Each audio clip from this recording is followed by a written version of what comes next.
अगर आप मणिमहेश की यात्रा नहीं कर सकते हैं तो आप आ सकते हैं धार पंचायत में, जो कि जिला डोडा के घट ब्लॉक में पड़ती है। और यहाँ पर शिव धाम मंदिर है और ऐसी मान्यता है कि यहाँ पर एक पुजारी हुआ करते थे। मैं आपको पूरा इतिहास बता दूं कि आखिर इस मंदिर की जो शक्ति है, ऐसा बताया जाता है कि इस मंदिर की शक्ति, मणिमहेश की जो शक्ति है, आदि यहाँ पर है।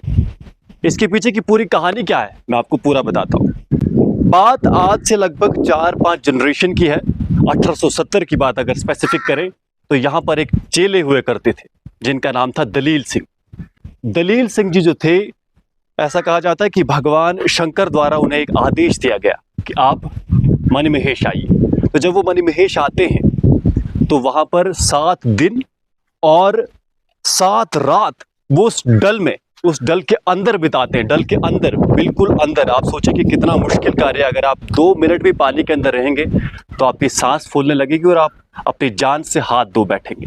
पर दलील सिंह जी जो थे, चेले थे, वो 7 दिन और 7 रात उस डल के अंदर रहे और वहां तपस्या करते रहे। भगवान शंकर का आदेश था, वैसा ही वो करते रहे। और इसके बाद क्या होता है कि इसके साथ साथ मैं आपको बता दूं कि यहाँ से उन्होंने ढोंस, जो जिसे हम यहाँ पर ट्रेडिशनल ढोल जो होता है, उसे भी लिया हुआ था। और लगातार 7 दिन और 7 रात वो ढोल भी बजता रहा। ऐसा कहते हैं कि दलील सिंह जो थे, उन्होंने उन ढोंस वालों से बता के रखा था कि जब तक इस पानी से बुलबुले ऊपर आते हैं तब तक आपको इसको बजा के रखना है। क्योंकि जो बजंत्री थे या ढोल बजाने वाले थे, वो भी कंफ्यूज हो सकते थे कि आखिर हम कब तक बजाएं। 1 दिन हो जाएगा, 2 दिन हो जाएगा, कितने दिन तक हमें लगातार बीच बजाते रहनी है। तो इसका संकेत क्या था कि जब तक लगातार बुलबुले आते रहेंगे पानी में, तब तक आपको बीच बजाती रहनी है। और तब तक ये संकेत था कि आप जिंदा हैं और आप तपस्या कर रहे हैं। 7 दिन और 7 रात बीत जाने के बाद दलील सिंह जो थे, वो पानी से बाहर आते हैं और अपने साथ लेकर आते हैं भगवान शंकर की पिंडी, एक त्रिशूल और एक शंगला। ये तीनों चीजें जब वो डल से निकाल कर बाहर आते हैं तो बहुत भव्य उनका स्वागत होता है। सब जगह जय जयकार होती है, उनकी तो होती है, भगवान शंकर की भी सब बहुत ज्यादा जय जयकार होती है। ये चमत्कार देखकर कि 7 दिन 7 रात एक व्यक्ति डल के अंदर रह सकता है, तपस्या कर सकता है। ऐसा लग रहा था जैसे मानो सतयुग का वो युग वापिस आ गया था। इसके बाद दलील सिंह जी इन तीनों चीजों को लेकर मणिमहेश से डोडा की ओर सफर करते हैं, यानी शिवधाम धार की ओर सफर करते हैं। यहाँ पहुंचते हैं आरनोडा में। क्योंकि बहुत लंबा सफर होता था, 10 दिन लग जाते थे इस पूरी यात्रा में। तो कहते हैं कि जब अंतिम बस एक पड़ाव बचा था आरनोडा में, वो रुके, तो सुबह जब वो उस पिंडी को फिर से उठाने को हुए तो वो पिंडी उठे ही ना। उसका भार इतना ज्यादा बढ़ गया था कि उसे उठाना असंभव हो गया। फिर भगवान शंकर से दलील सिंह जी ने फिर से प्रार्थना की, उनसे प्रार्थना की कि बताइए भगवान, हम आपका स्वागत कैसे करें, आपको कैसे इस मंदिर में ले जाए। क्योंकि अंतिम गंतव्य जो था, अंतिम जो लक्ष्य था उस दलील सिंह जी जो चेले थे, उनका ये था कि उसे, उस पिंडी को, उस त्रिशूल को या फिर उस शंगले को यहाँ इस पीछे मंदिर में स्थापित किया जाए। एक मंदिर दूसरा भी है, नगरकोटी जी का मंदिर, वहां पर पहले उसे स्थापित किया था, पर उसके बाद उस मंदिर से उठाकर यहाँ पर इन तीनों चीजों को स्थापित किया है। जब यहाँ पर स्थापित किया गया तो ऐसा बताते हैं कि कई सालों तक पूजा चली और उसके बाद जो दलील सिंह जी थे, उनका शिवधाम में, परमलोक कैलाश में उनका वास हुआ।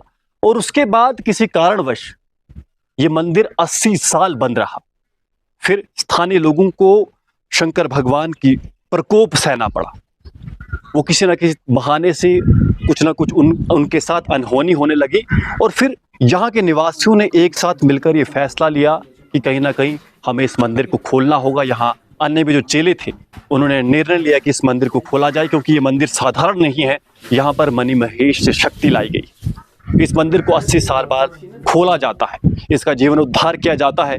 और उसके बाद कहते हैं कि 2001 में जो यहाँ के प्रमुख चेले हैं, ज्ञान सिंह जी, वो मणिमहेश जाते हैं। वो लगातार जाते थे और 5वीं बार 2001 में जब वो जाते हैं और वहाँ के जो प्रमुख पुजारी हैं, जो चेले हैं, मोहनलाल परदेसी जी, उन्होंने ज्ञान सिंह जी को बताया कि आपको यहाँ आने की आवश्यकता नहीं है। आप और आपके साथ जितने भी लोग आते हैं हजारों की संख्या में, उनसे कहिए कि यहाँ मत आइए, क्योंकि जहाँ से आप आते हैं शिवधाम धार से ब्लॉक घट डोडा, यहाँ पर मणिमहेश की आदि शक्ति विराजमान। मणिमहेश की आदि शक्ति विराजमान। इसका साफ मतलब है कि अगर आप वहां नहीं जा सकते मणिमहेश भगवान शंकर के धाम, तो आप शिव धाम धार में आइए, यहाँ भगवान के दर्शन करिए और जो आपने मन्नत वहां के लिए मांगी है या जो फल आपको वहां मणिमहेश में प्राप्त हो सकता है वो आपको इस शिव धाम धार में हो सकता है। तो इसीलिए इस मंदिर का इतिहास आप सबको जानना बहुत ज़रूरी है। जेके दर्शन का प्रयास रहता है, जेके दर्शन जैसा हमारा नाम है कि जम्मू कश्मीर के आपको दर्शन कराना, तो उसी कड़ी में आज हम शिव धाम धार पंचायत में आए हुए हैं और यहाँ हमने आपको इस मंदिर की कहानी बताई। बहुत ही भव्य मंदिर है। आप इस वीडियो में आपने देखा होगा कैसा वो शिवलिंग है या फिर जो वो पिंडी है वो आपने देखी होगी। उसके साथ साथ त्रिशूल का भी हमने आपको दर्शन कराया है। ये भव्य मंदिर, इसे आज से कुछ सालों पहले ही इसका जीर्णोद्धार किया है और यहाँ अब लाखों की संख्या में लोग आते हैं जो मणिमहेश नहीं जा सकते। हम सब जानते हैं कि मणिमहेश की यात्रा कितनी कठिन है, जाना मुश्किल है।